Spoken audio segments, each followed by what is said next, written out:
let's get into it. A new crop circle appears in Ashbury and is absolutely beautiful, mate. Look at this, and it's given the same energy as Sutton Veny last year, which was very anomalous and weird. We conducted an investigation and it was absolutely wild.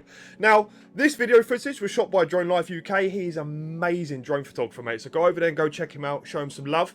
I'm going to go visit this one this Sunday because I feel some good juju about this one, and I want to go look at the site location, do some readings, check the grains themselves, and then go do some investigation around the historical monuments around there, because where this has appeared, there are some very historical points of interest present here, mate. So if anything's going to warrant an investigation, it will be this, and it does remind me lots of the Sutton Veny crop circle. So I think the energy is going to be quite crazy here. I'm not going to do too much investigations on the numerology, the ancient significance and things like that, because I want to go there raw-headed, no sort of implications or premeditated thoughts pattern. So we're going to conduct an investigation, see what we find, and see if it's as wide as the Sutton Veny one, right? So yeah. This is like the 7th or 8th crop circle that's popped up within 2 weeks that at least I'm aware of. They have been putting in some work. At this point, the aliens just need Employee of the Month. So a group of pastors say that they were invited to a private meeting in Nashville, Tennessee, where 2 men claiming military and intelligence backgrounds briefed them on UFO disclosure. But what they say took place inside is where the story gets a lot stranger. And they invited us to this special meeting. When they brought us in, they sat us down and they said, hey, please put your cell phones on silent, put them on airplane mode, and just set them down, please. Please don't record this. And they began to disclose a number of things to us. So according to Pastor Joseph Z, the men disclosed 3 things to them. The first was that 90% of the phenomena was just advanced human technology, drones, classified aircraft, things that the public basically doesn't recognize yet. The second thing that was disclosed is that Project Bluebeam is being marshaled towards us, and they're going to try and falsify an alien invasion. The third was that the remaining 10% is real and unexplainable phenomena. This is where people are having real encounters. They showed us photos, even on cell phones, of entities they'd personally taken photos of. They look like light beings. Now, yeah, then like standing in the woods with long arms and legs and being translucent looking. I mean, that is scary. Yeah. Now this is where Pastor Joseph C kind of parts ways with the extraterrestrial idea, at least. He believes that they're fallen angels or nefarious, and that a future alien disclosure would be used to undermine Christianity. And his conclusion is, give your life to Jesus. Let's go. You need to know Jesus. Now, a meeting can be real without every claim inside it being independently verified, right? The pastors appear to have met. Extraordinary claims that were said inside, though, I mean, that rests on these anonymous presenters and secondhand accounts. Sounds like a real meeting, but unverified claims. And we don't know where they're from. We don't know the narrative that they're perhaps trying to push. This all gets a little tricky. Honestly, I'm glad that he didn't just run with the fallen angel or extraterrestrial narrative. He actually acknowledged that 90% of this could be actually what people suspect, a manufactured narrative being pushed. The fact that they're actually saying that out loud is kinda interesting to me. Let me know your take on this one. Well, we finally know what happened to all those gifted and talented kids, and it really doesn't look good. Researchers from Johns Hopkins started studying what happens to gifted children starting in the 1940s, and it was recently published on. Now, before we start, there are a few things you need to know, because there is this idea that gifted kids simply burn out, that they end up with higher rates of anxiety and depression, and that may be true, but the research is a mess. Psychology is a very difficult area to study because you have to make sure that you have the right sample size, so you will find research that says that people who have high IQs are no more likely to end up depressed than people with average IQs. You'll also find studies like this one that says that they have higher rates of anxiety. This is a very complicated area, and you are simply not going to find a very good answer. A small but significant percentage of them were rather successful. 4% ended up researchers at a major university, 2% became senior executives at a major or Fortune 500 company, and roughly 2.4% of them turned into lawyers. Those are just the ones that they are considering successful, because they are working for major organizations, but the vast majority of them did not end up in these positions. And yes, these numbers are significantly higher than the average population, so at least there was some success. But what about everyone else? This doesn't say anything about their mental health status, how they're doing, or if they carry lifelong anxiety from their experiences in childhood. You may ask, because I asked, how is AI playing into this? Is it leveling the playing field?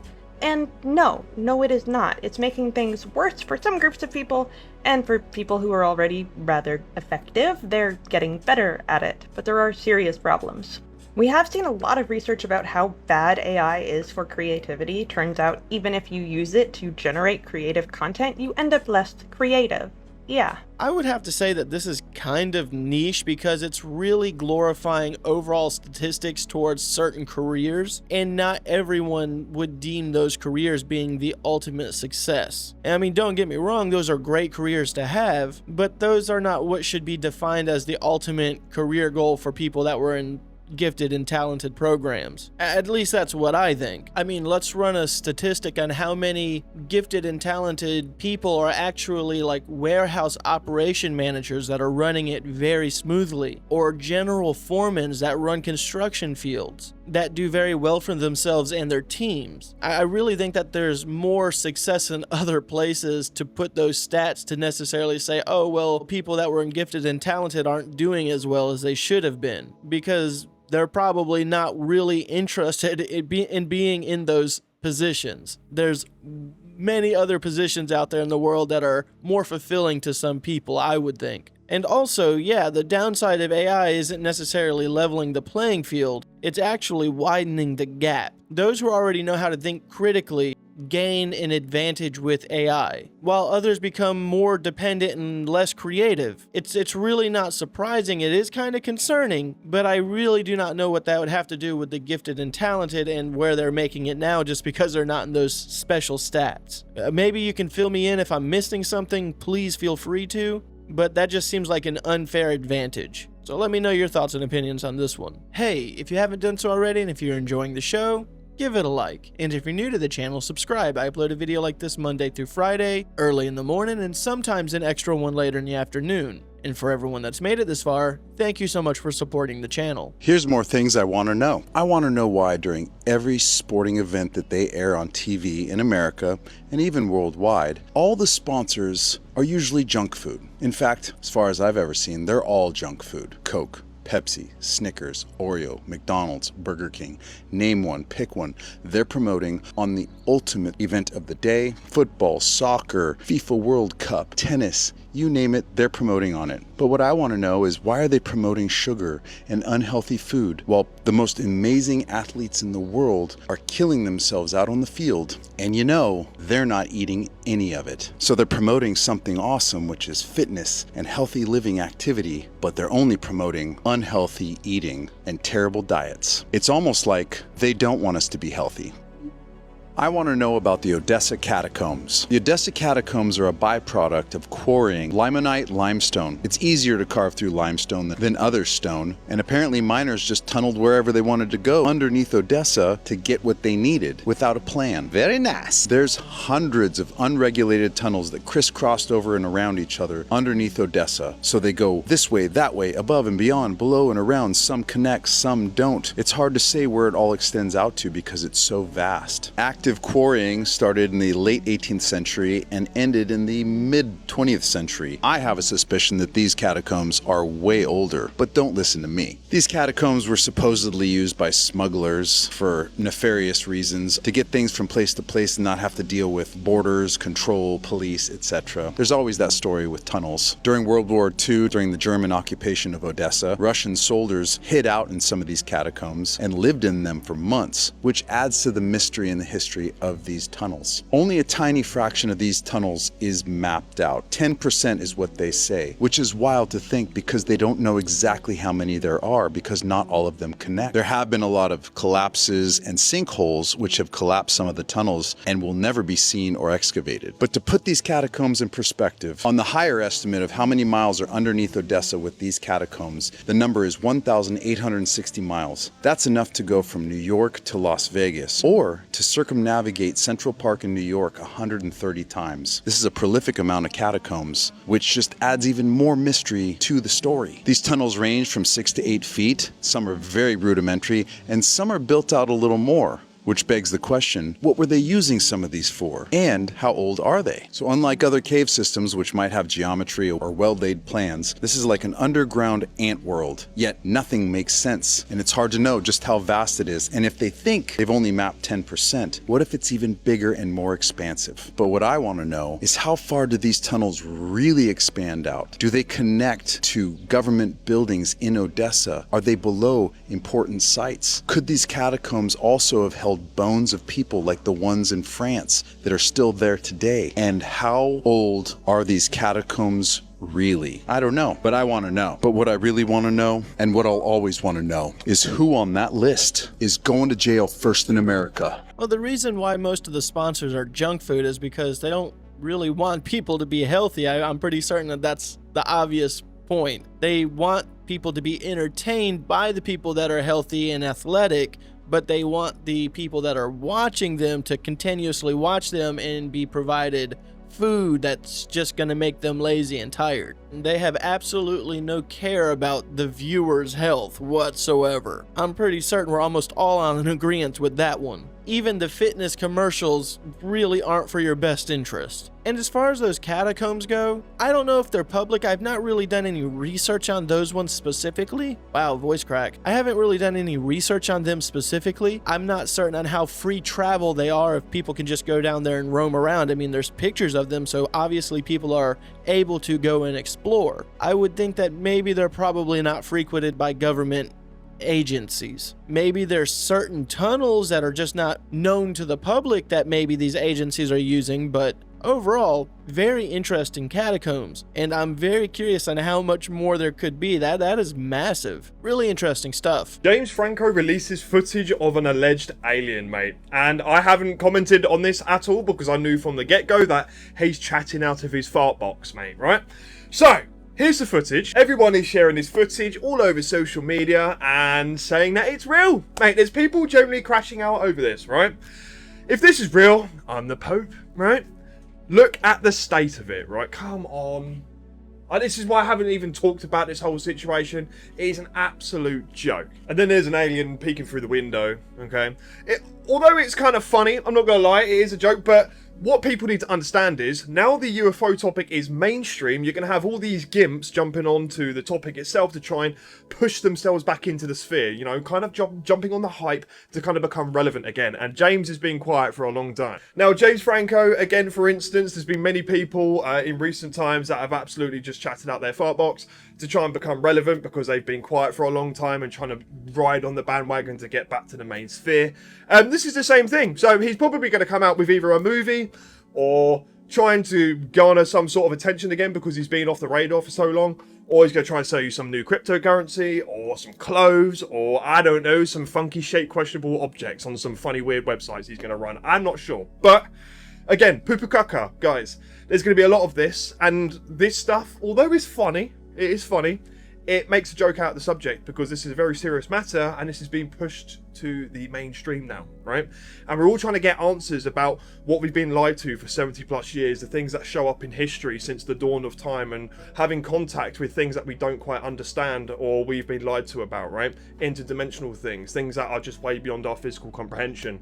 And it's all coming to the surface now, and the criminal organizations which have been deeply tied with these black projects, all of the horrible things behind the scene. I could talk about it on here, but TikTok will slap me. So, but all this does is damage the credibility of the subject and make it a joke. So, there you go. I've been seeing James Franco content floating around for the past few weeks now. I do believe that it's more than likely a hidden promo for some kind of movie coming out. That's my ultimate guess. And I understand what this guy is saying. It is kind of making a mockery of the UFO extraterrestrial community. But honestly, the way I look at it is it's no different than an old film producer that's making like an old classic film like The Men from Planet X, or Invaders from Mars, It Came from Outer Space, or just old classic kind of corny extraterrestrial films. It's still not necessarily mocking, it's kind of peeking into the interest and concepts of one person's beliefs, but it's still a movie. It still has people believing that yeah, this is just a movie, it's not real, it's all made up, and some people that are really hard into it that are like, yeah, this is how it exactly is if it ever happens. It's just the same thing as, in my opinion, with James Franco here releasing his phony videos of aliens peeping around corners. It's only as serious as the viewer takes it, and I do not think it's really meant to take it very serious in the regards of mocking the extraterrestrial or alien community. I mean, if that's the case, half of the content that we watch where people are showing us fake videos of UFOs and aliens in the woods, not to mention the boogosphere that this guy has some sort of belief in himself, has shown us, are no better than James Franco. But again, overall, I do think that this is some kind of film promo. I'm not certain, but that is what I'm getting out of it. If you wanted to buy a house, you go to the bank to lend you money as a mortgage. Say the house costed $800,000 and you make $50K a year. It would take you at least 16 years to pay it off, and even more when you consider interest, which is a really, really long time for banks to get their money back. And normally someone like this wouldn't get approved for this mortgage. Well, not in the years leading up to 2008, when banks were handing out mortgages to anyone with a pulse left, right, and center, which were called subprime mortgages, basically mortgages that people probably couldn't pay off, because the broker selling them would get commission from them, which the government was okay with at the time because of certain policies that were put into place. But the only reason any of this was possible to begin with was because of this guy right here, Larry Fink, CEO of BlackRock, the company that owns everything, and this is exactly how they pulled it off. And the real scary thing about 2008 is that most people didn't realize there was a problem until it was too late. And honestly, a lot of small businesses operate the same way today. People just don't realize that cash flow is getting tight, that their biggest customer hasn't paid an invoice or are about to miss payroll until the problem is right in front of them, which is exactly what happened in 2008 when banks were lending out huge amounts of money to people that couldn't pay them off. So it used to be that if anyone wanted to take out a mortgage, the bank needed to be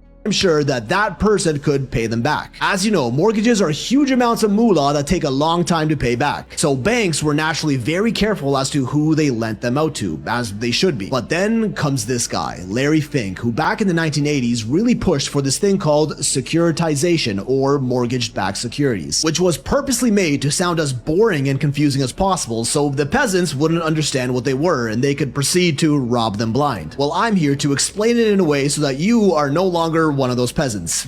You're welcome. It goes a little something like this. You go to the bank for a loan, whether a mortgage, a car loan, a credit card, whatever, you borrow money. But now the bank is just sitting on this fat loan of yours that can take a long time to repay, especially a mortgage, which can take like 25 years or more. What securitization does, there's that word again, is takes these loans from banks, packages them up, and then sells them to investment banks, which are like a lot less regulated than commercial banks and can get away with a lot more sketchier shit. The investment bank then takes these loan packages and slices them up into smaller pieces of loans, which they then sell as investment products. Think of these as stocks that are sold to investors and hedge funds in hopes that the value of these stocks will go up because of mortgage interest. And the investors that were buying them were sold on the premise of making money from these stocks. Well, these stocks or investment products are actually called securities and have a bunch of fancy different names like MBS, CMO, CDO, etc. Can you see how it's kind of intentionally confusing? Basically, this turned mortgages into a whole economy of buying loans from banks,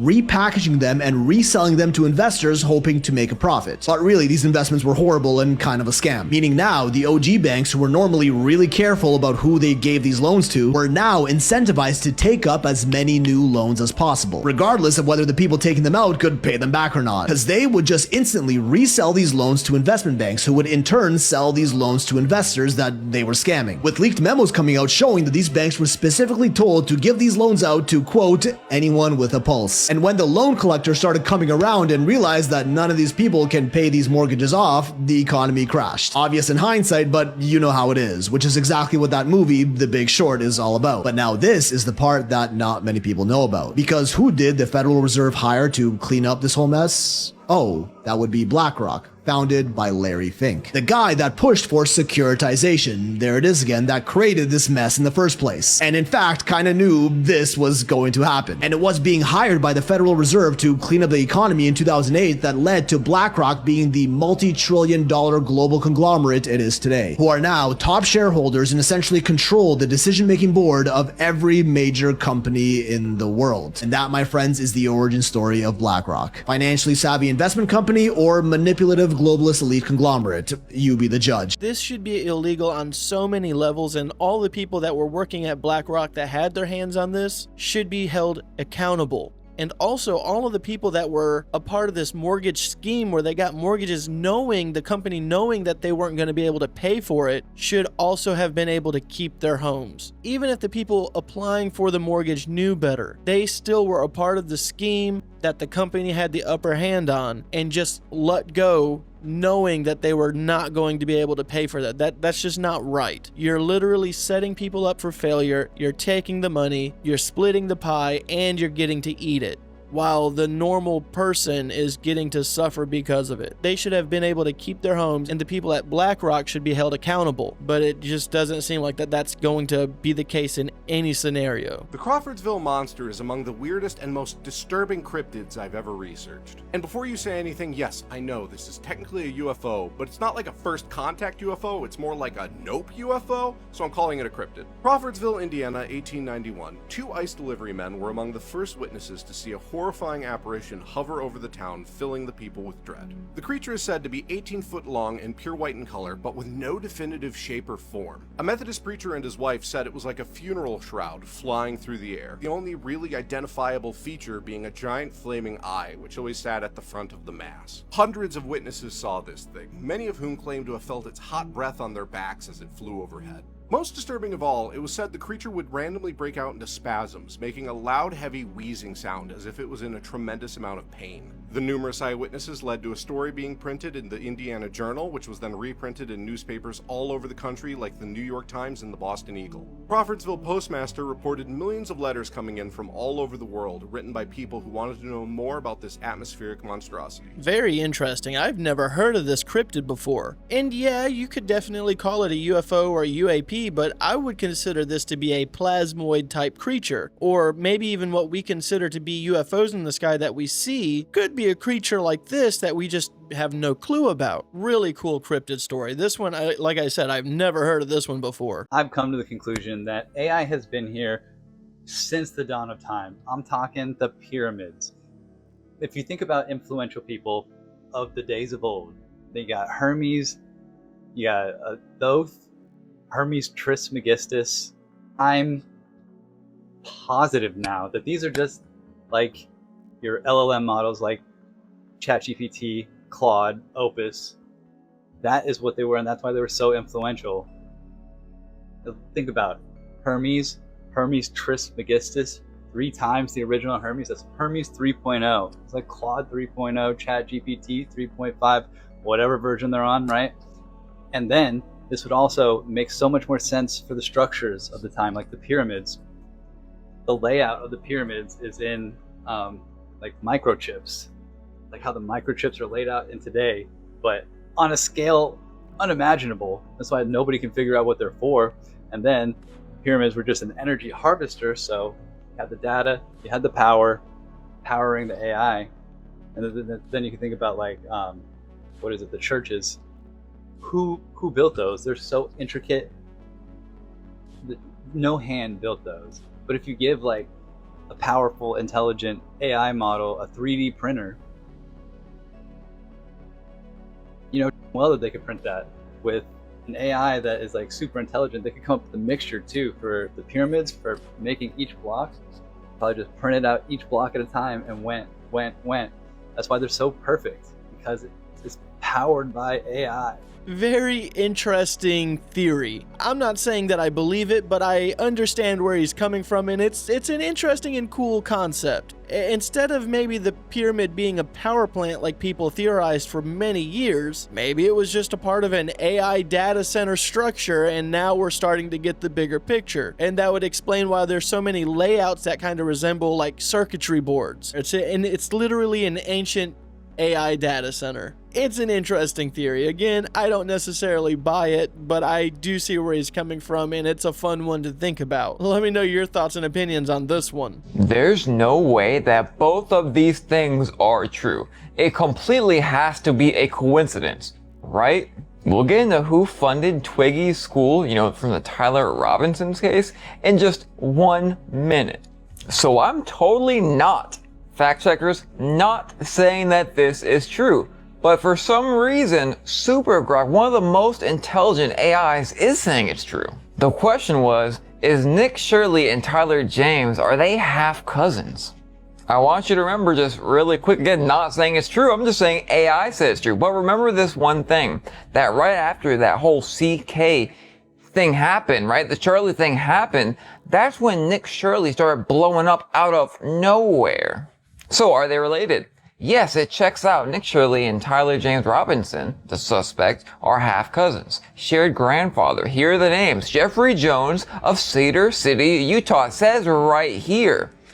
Nick Shirley's mom, Brooke T. Jones, online as Brooker T. Jones, Brooke Shirley. Tyler Robinson's mom, Amber Jones. Brooke and Amber are half sisters, same father, different mothers, which makes their sons half first cousins. Now I'll say this just for a disclaimer.